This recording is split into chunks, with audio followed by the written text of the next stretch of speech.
Saya Muhammad Farhan Milianto dari kelas 5A Keuangan dan Perbankan ingin menjelaskan tentang hak atas kekayaan intelektual pada mata kuliah aspek hukum dalam bisnis. Yang pertama, pengertian haki dan pengelompokan dari haki itu tersendiri.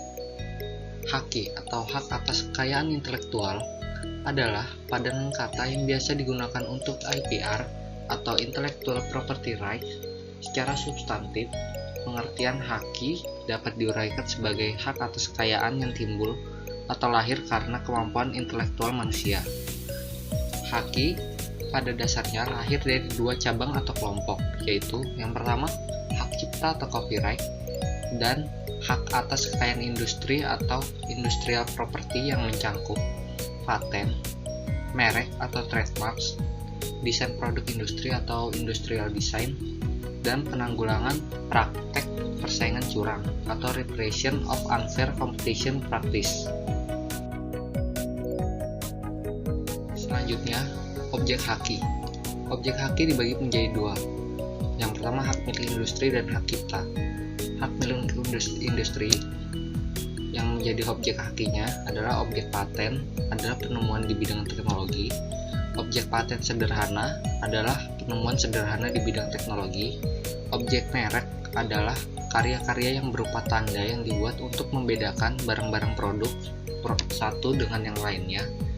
Kemudian, objek desain produk industri adalah karya-karya yang pada dasarnya merupakan pattern yang digunakan untuk membuat atau memproduksi barang secara berulang dan lebih cenderung pada estetik produk.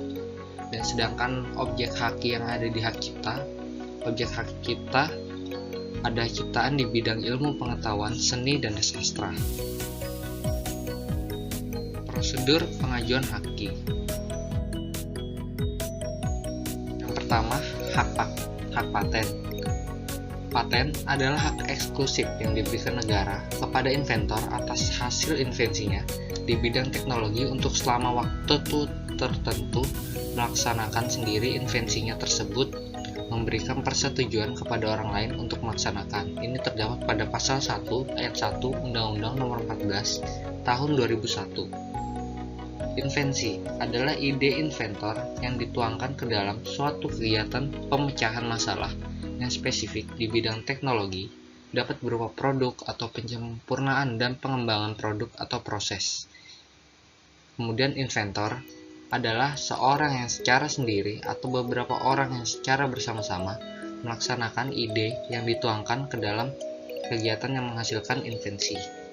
Pada hak paten ada hak khusus atau exclusive right. Penemu atau pemegang paten memiliki hak khusus di mana pemegang paten dapat melaksanakan paten yang dimilikinya dan melarang orang lain yang tanpa persetujuan membuat, menjual, mengimpor, menyewakan, menyerahkan, memakai, menyediakan untuk dijual atau disewakan atau diserahkan hasil produksi yang diberi paten. Cara mengajukan permintaan paten. Paten diberikan berdasarkan permintaan paten ke kantor dan permintaan tersebut diajukan secara tertulis dengan memuat pertama tanggal, bulan, dan tahun surat permintaan, selanjutnya alamat lengkap dan jelas orang yang mengajukan permintaan paten, yang ketiga nama lengkap dan kewarganegaraan penemu, yang keempat dalam hal permintaan diajukan orang lain selaku kuasa dilengkapi pula nama lengkap dan alamat lengkap kuasa yang bersangkutan, yang kelima surat kuasa khusus dalam hal permintaan diajukan oleh kuasa, yang keenam permintaan untuk diberi paten, yang ketujuh judul penemuannya, yang kedelapan klaim yang terkandung dalam penemuan, selanjutnya deskripsi tertulis tentang penemuannya secara lengkap memuat keterangan tentang cara melaksanakan penemuan, selanjutnya gambar yang disebut dalam deskripsi yang diperlukan untuk memperjelas penemuan, dan yang terakhir abstrak mengenai penemuan merupakan uraian singkat dari penemuan. Pemeriksaan paten. Pada pelaksanaan di kantor paten ada dua macam pemeriksaan. Yang pertama, pemeriksaan formal, yaitu pemeriksaan persyaratan administratif dan fisik, dan yang kedua, pemeriksaan substantif. masuk kepada paten sederhana. Paten sederhana adalah setiap penemuan berupa produk atau proses yang baru yang memiliki kualitas penemuan yang sederhana tetapi mempunyai kegunaan yang praktis, disebabkan karena bentuk, konfigurasi, konstruksi, atau komponennya dapat memperoleh perlindungan hukum dalam bentuk paten sederhana. Paten sederhana mempunyai perbedaan dengan paten karena sifatnya yang sederhana, yaitu paten sederhana hanya diberikan untuk satu kali. 2. Terhadap permintaan paten sederhana, langsung dilakukan pemeriksaan substantif, tidak melalui proses pengumuman. Selanjutnya, pemeriksaan paten sederhana dilakukan hanya pada syarat kebaharuan terbatas bagi penemuan sederhana yang dilakukan di Indonesia. Paten sederhana, jangka waktu perlindungannya 10 tahun sejak paten itu diberikan. Untuk paten sederhana tidak dapat dimintakan lisensi wajib, dan biaya paten sederhana lebih ringan daripada paten biasa. Selanjutnya, penemuan yang tidak dapat diberikan paten. Setelah mengalami perubahan dalam revisi Undang-Undang Paten, hampir semua bidang teknologi memperoleh perlindungan hukum dikecualikan pada: yang pertama, penemuan tentang proses atau hasil produksi yang pengumuman dan penggunaannya atau pelaksanaannya bertentangan dengan peraturan perundang-undangan yang berlaku, ketertiban umum atau kesusilaan. Ini terdapat pada pasal 7A Undang-Undang Nomor 14 Tahun 2001. Yang kedua, penemuan tentang metode perawatan, pengobatan, dan pembedahan yang diterapkan pada manusia atau hewan, tetapi tidak menjangkau produk apapun yang digunakan atau yang berkualitas dengan metode tersebut. Ini ada di dalam pasal 7B Undang-Undang Nomor 14 Tahun 2001. Dan yang terakhir, penemuan tentang teori dan metode di bidang ilmu pengetahuan dan matematika. Ini ada di dalam pasal 7C Undang-Undang Nomor 14 Tahun 2001. Pengumuman permintaan paten. Permintaan paten yang sudah memenuhi persyaratan peraturan perundangan atau diberikan filing date dan diumumkan oleh kantor paten selama 6 bulan kepada masyarakat luas.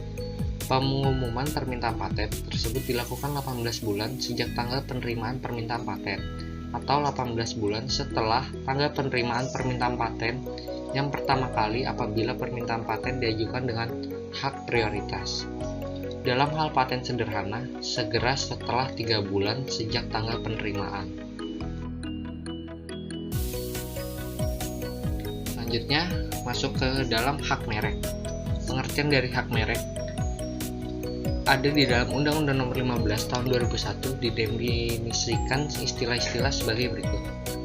Merek didefinisikan sebagai suatu tanda yang berupa gambar, nama, kata, huruf-huruf, angka-angka, susunan warna, atau kombinasi dari unsur-unsur tersebut yang memiliki daya pembeda dan digunakan dalam kegiatan perdagangan barang atau jasa.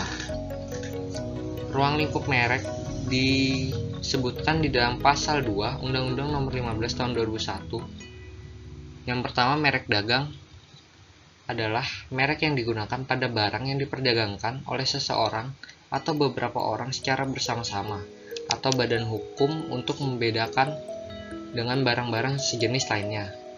Merek jasa. Merek jasa adalah merek yang digunakan pada jasa yang diperdagangkan oleh seseorang atau beberapa orang secara bersama-sama atau badan hukum untuk membedakan dengan jasa-jasa sejenis lainnya.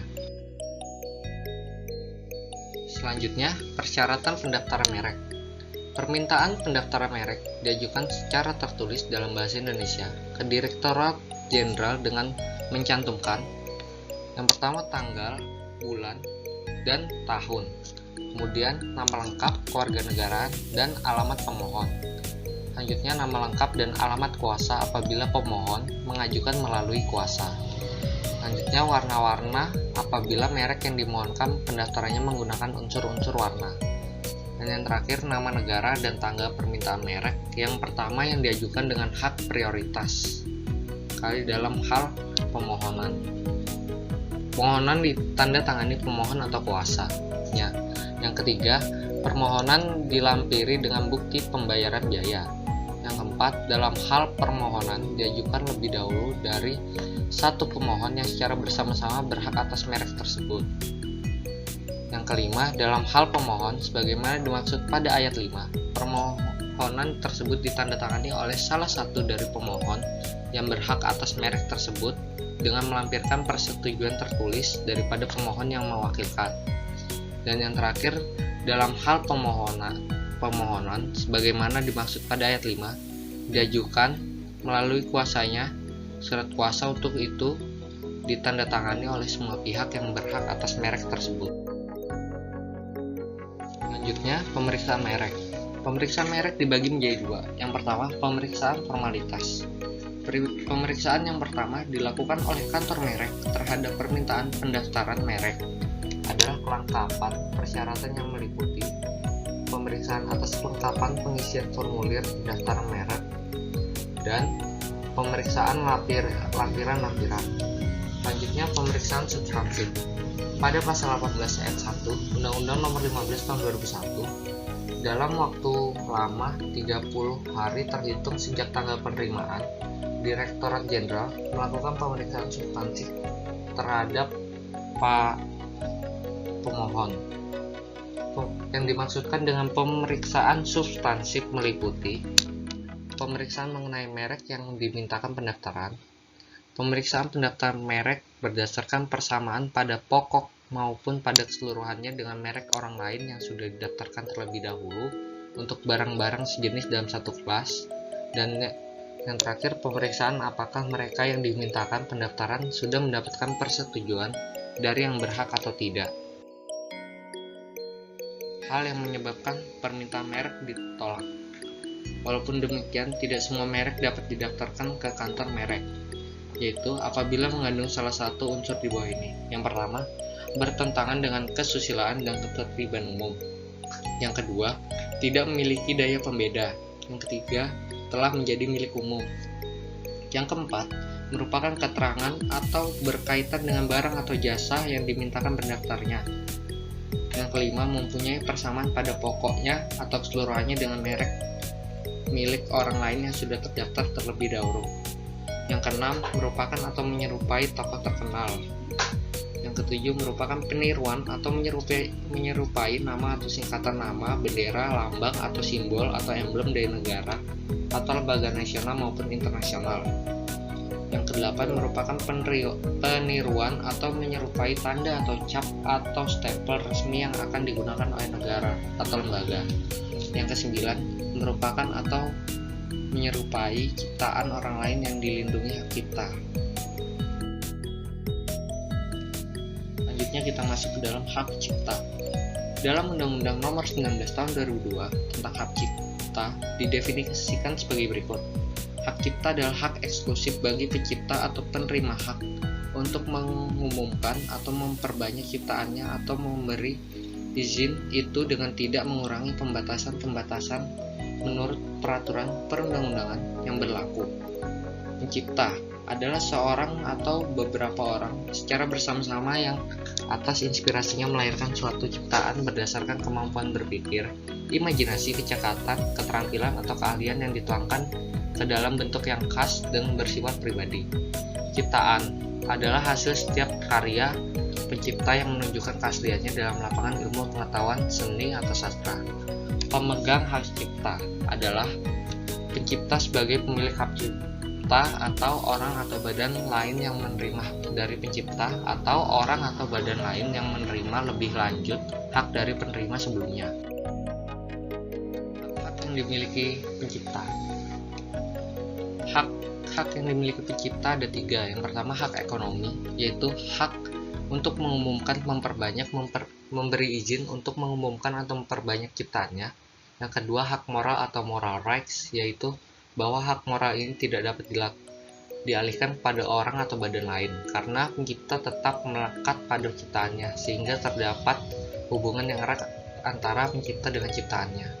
Yang terakhir, hak menyewakan, yaitu hak pencipta atau penerima hak cipta atas karya film dan program komputer maupun produser rekaman suara miliknya hak untuk melarang orang atau badan lain yang tanpa persetujuannya menyewakan ciptaannya tersebut untuk kepentingan yang bersifat komersial. Hal-hal yang menyebabkan permintaan hak cipta ditolak ada 4. Yang pertama, ciptaan yang di luar bidang ilmu pengetahuan.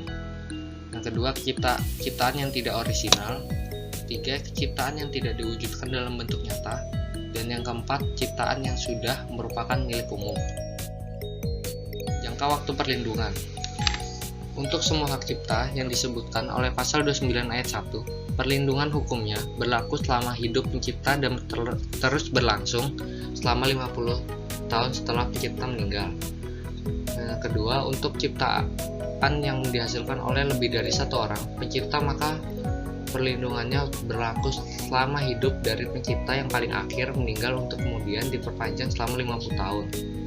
Dan terakhir, perlindungan atas hak cipta yang disebut di dalam pasal 30 ayat 1 berlaku selama 50 tahun sejak pertama kali dihasilkan. Sekian dari presentasi saya, kurang lebihnya mohon maaf. Saya akhiri. Wassalamualaikum warahmatullahi wabarakatuh.